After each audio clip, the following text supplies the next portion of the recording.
Assalamualaikum warahmatullahi wabarakatuh.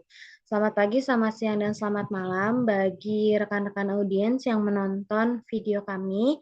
Sebelumnya, perkenalkan kami dari kelompok 2, kelas C Praktikum 2, Program Studi Akuntansi Angkatan 59, IPB University.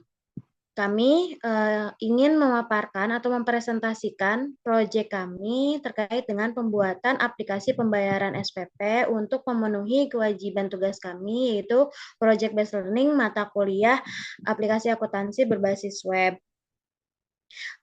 Untuk selanjutnya, izinkan kami untuk memperkenalkan diri terlebih dahulu. Perkenalkan, saya Azma Nabila Ivana dengan NIM terakhir 240 sebagai moderator, kemudian rekan-rekan saya. Saya Salwa Nabila dengan NIM akhir 084. Saya Bunga Tanya dengan NIM terakhir 297. Saya Infamani dengan terakhir 177. Saya Muhammad Muklis dengan NIM terakhir 310. Baik, terima kasih rekan-rekan atas perkenalannya. Mungkin selanjutnya langsung saja kita pada pemaparan atau presentasi aplikasi pembayaran SPP yang sudah kami buat. Untuk yang pertama, izinkan saya untuk mempresentasikan atau menjelaskan fitur-fitur apa saja yang ada di aplikasi pembayaran SPP yang nantinya akan dilanjutkan oleh rekan saya tanpa dikembalikan kepada moderator terlebih dahulu. Oke, untuk yang pertama, di sini ada tampilan login untuk aplikasi pembayaran SPP kami, di mana nantinya user atau pengguna diwajibkan untuk mengisi username dan juga password yang sudah ada di data pada saat pembuatan aplikasi ini. Untuk username dan juga password yang sudah kami buat, yaitu username-nya adalah admin dan passwordnya adalah admin juga. Nah, di sini jika kita tidak memasukkan username dan ataupun password sesuai dengan apa yang sudah kita input atau ada yang sudah di data kita, maka aplikasi ini tidak dapat terbuka. Sebagai contoh, tadi untuk username-nya kami buat admin, tapi kami misalnya salah penulisan dengan menambahkan huruf S, jadi tidak sesuai dengan apa yang sudah kami input. Kemudian passwordnya sama admin, tapi kami hanya misalnya salah username-nya gitu. Kemudian kita bisa coba login. Nah, maka aplikasi ini tidak dapat terbuka karena username dan juga password salah. Di sini sudah ada ya notifikasinya bahwa username yang kita masukkan ataupun password yang kita masukkan itu salah dan tidak sesuai dengan apa yang sudah ada di dalam data. Kita bisa klik OK. Kemudian kita bisa coba masukkan data atau data username dan juga password yang benar. Untuk username-nya admin, kita passwordnya juga admin. Oke, jika sudah betul, kemudian kita bisa login ke aplikasi pembayaran SPP ini.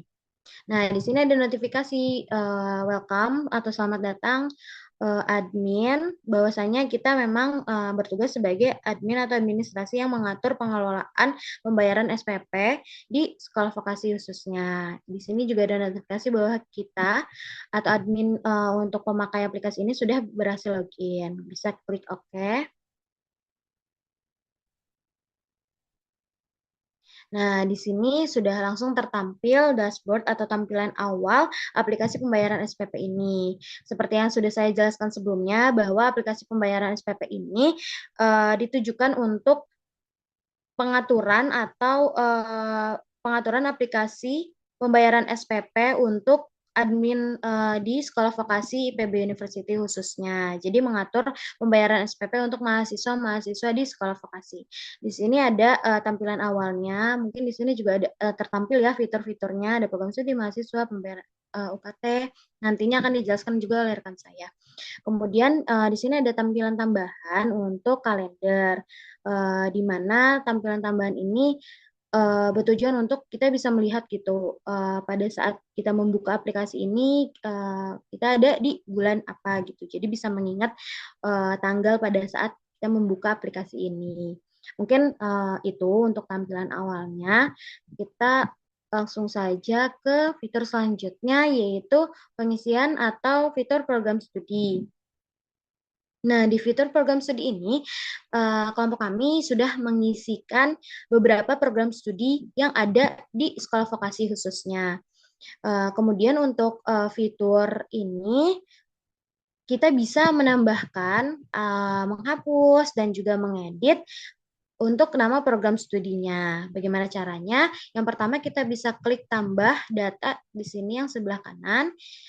Klik tambah, kemudian kita bisa tambahkan misalnya ada nama program studi yang baru di sekolah vokasi. Misalnya di sini kita bisa tambahkan program studinya namanya proteksi tanaman. Nah, kita bisa langsung simpan. Kemudian di sini ada notifikasi bahwa data berhasil disimpan. Kita klik OK. Jika sudah klik OK, pasti di tabel program studi ini sudah masuk untuk nama program studi yang sudah kita input sebelumnya. Nah, di sini sudah tertampil ya untuk nama program studinya, yaitu proteksi tanaman.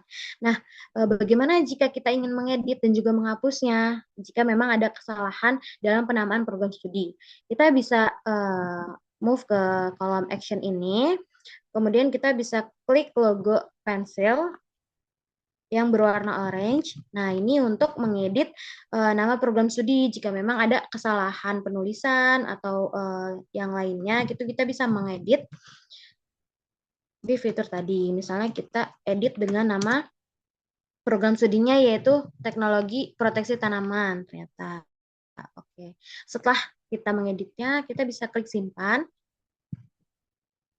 Nah, data sudah berhasil diupdate. Kemudian bisa klik OK. Kemudian nanti pasti akan balik lagi ke tabel yang awalnya sudah ada ya, nama yang berisikan nama program studi. Nah, ini sudah diupdate ya jadi teknologi proteksi tanaman. Kemudian apabila memang kita ingin menghapus nama program studinya, kita bisa klik icon sampah yang ada di action ini yang berwarna merah, bisa klik hapus. Nah, ini data sudah berhasil dihapus. Artinya nama program studi yang sudah kita input tadi itu tidak akan masuk lagi ke dalam data tabel yang ada di tampilan awal karena memang sudah kita hapus. Yang awalnya tadi sudah ada 15 data, karena sudah dihapus jadi hanya tinggal 14 data. Mungkin cukup sekian dari saya. Untuk pemaparan atau presentasi selanjutnya akan dijelaskan oleh rekan saya kepada Bunga, dipersilahkan. Baik, selanjutnya saya akan menjelaskan mengenai fitur tahun ajaran dan juga mahasiswa.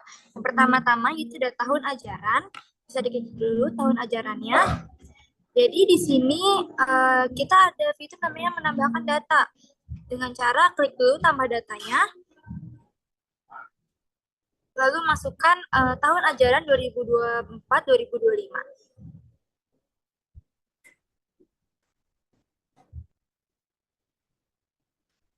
Setelah itu klik simpan dan tahun ajaran berhasil disimpan. Pada fitur tahun ajaran, di sini juga ada action menghapus dan juga mengedit. Jadi bisa kita edit jika kalau misalnya kita ada kesalahan penulisan tahun. Diklik dulu editannya, rename atau rename-nya. Bisa kita mau mengedit menjadi tahun 2025-2026.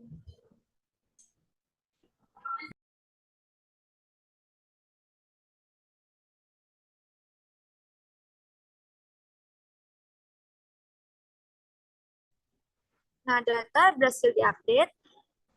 Untuk fitur penghapusan tahun ajaran bisa diklik untuk ikon yang berwarna merah yang menggambarkan tong sampah ya. Jadi bisa dihapus saja data tagihannya dan berhasil dihapus. Setelah itu bisa klik OK dan data tahun ajaran sudah tidak muncul lagi di fiturnya. Karena kami menggunakan tahun ajaran 2024-2025, jadi kita tambahin data lagi nih yang tadi kita sudah buat. Lalu disimpan.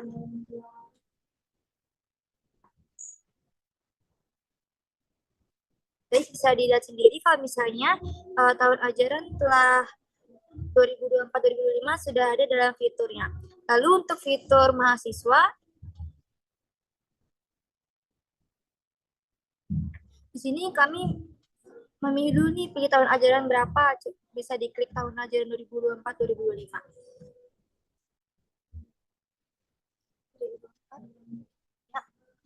Lalu klik tampilkan data mahasiswa. Dan di sini kan belum ada nih data mahasiswanya. Jadi kita membuat data mahasiswa baru dengan cara klik tambah data. Setelah itu muncul data pribadi tahun ajaran, NIM, kelas, tanggal lahir, data kontak, nomor HP, email, dan juga foto yang harus kita isi. Data pribadinya bisa diisi dengan nama mahasiswanya terlebih dahulu.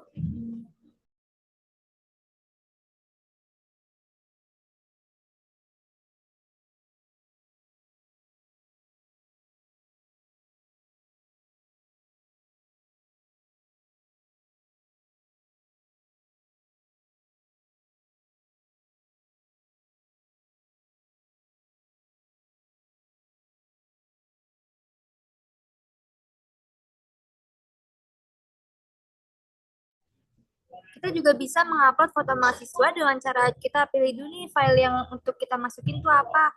Jadi kita klik dulu choose filenya, lalu kita setelah itu baru masukkan foto mahasiswa tersebut.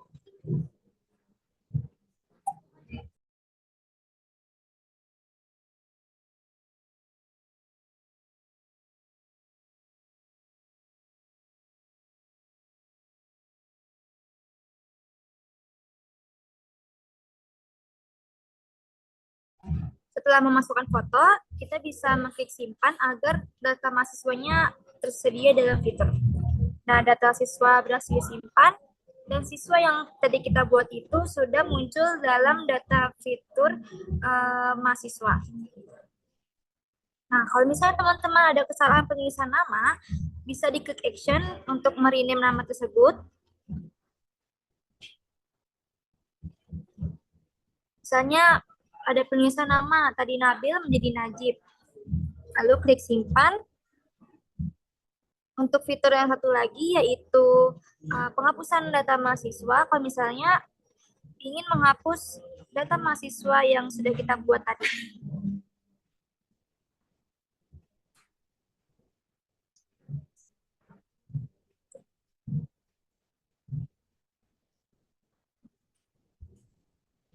Dan bisa dilihat sendiri bahwa data siswanya telah terhapus.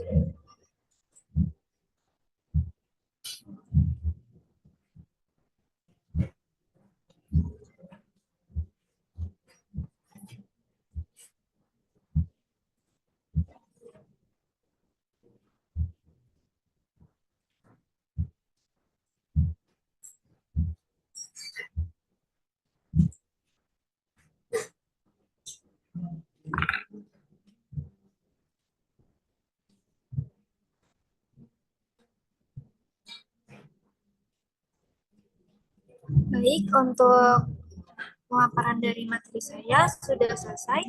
Selanjutnya, fitur selanjutnya akan dijelaskan oleh Salwa Nabila. Kepada Salwa Nabila dipersilakan. Baik, terima kasih untuk kesempatannya. Di sini saya akan menjelaskan fitur tagihan UKT.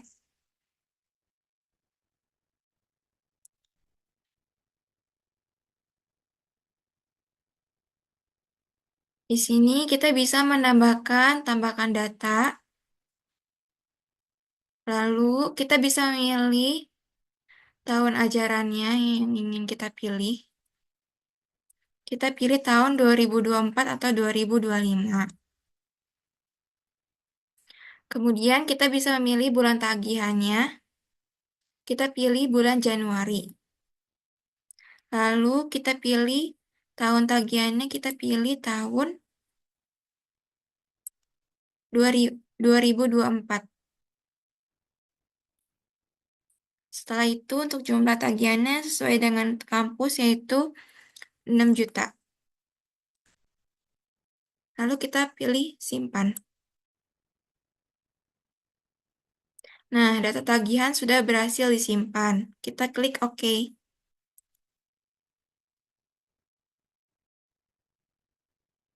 Nah, di sini juga ada terdapat fitur untuk mengedit dan menghapus nih. Untuk mengedit misalnya kita salah salah tanggal atau apa, kita bisa edit jadi tahun 2023 misalnya, atau jadi bulan Februari misalnya. Tuh, data tagihan berhasil diperbarui, oke. Lalu untuk misalnya kita salah nih, kita mau hapus, kita juga bisa hapus, klik icon sampah di sini. Dan data tagihan berhasil dihapus. Klik oke. Untuk pembahasan selanjutnya akan dijelaskan oleh Muklis.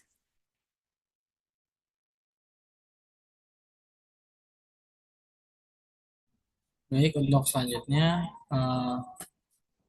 ada pembayar untuk fitur pembayaran UKT.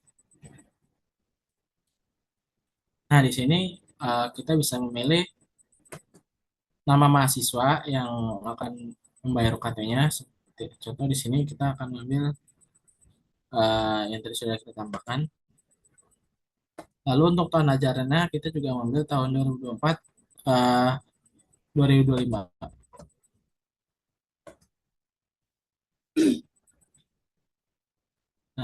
Nah, di sini sudah ada nama mahasiswa, lalu tahun ajarannya, bulan tagihannya Januari 2024 beserta tahun tagihannya tahun 2024. Dan juga ada jumlah tagihan di sini ada 6 juta rupiah. Nah, di sini untuk jika belum bayar, di sini ada icon untuk bayar UKT di sini. Lalu ketika kita klik bayar UKT ini, di sini muncul data-data tersebut dan juga ada tambah untuk tanggal bayar di sini. Misalnya kita tanggal bayar di sini tanggal 10 bulan 1 2024. Lalu di sini juga ada dua metode pembayaran. Yang pertama ada tunai dan kredit. Di sini kita akan memilih untuk tunai. Lalu kita simpan, berhasil disimpan, bayaran berhasil disimpan. Nah, setelah pembayaran berhasil, di sini akan tertulis sudah lunas. Dan juga jika kita keluar lagi, di sini ada data pembayaran UKT, yang dimana di sini ada penambahan satu fungsi yaitu untuk cetak. Yang dimana cetak ini adalah kwitansi pembayaran dari UKT mahasiswa tersebut yang berisikan tabel data mahasiswa tersebut dan sebenarnya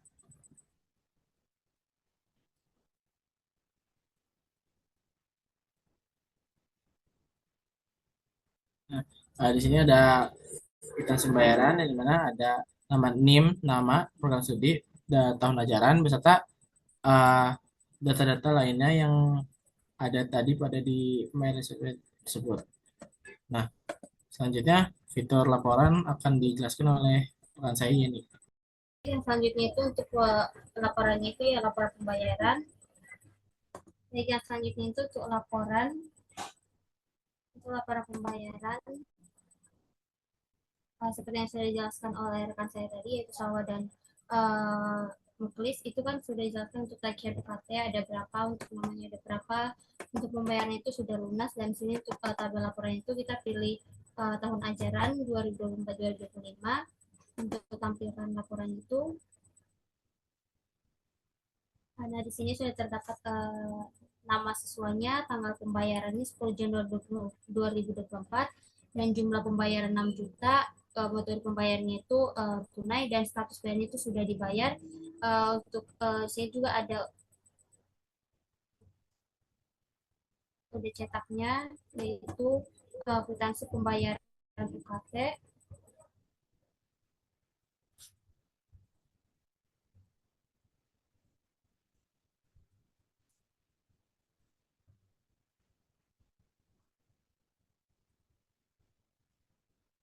Nah, di sini tuh kwitansi pembayaran UKT itu ada NIM-nya, nama program studi, dan juga tahun 2025, serta bulan tanggal pembayaran itu 10 Januari 2024 dengan jumlah pembayaran itu sebesar 6 juta.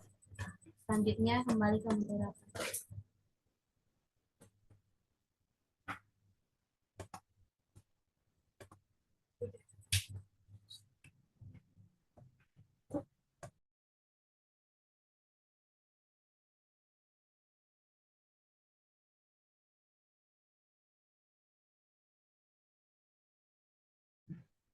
Baik, terima kasih kepada rekan-rekan yang sudah memaparkan materi atau presentasi untuk aplikasi pembayaran SPP.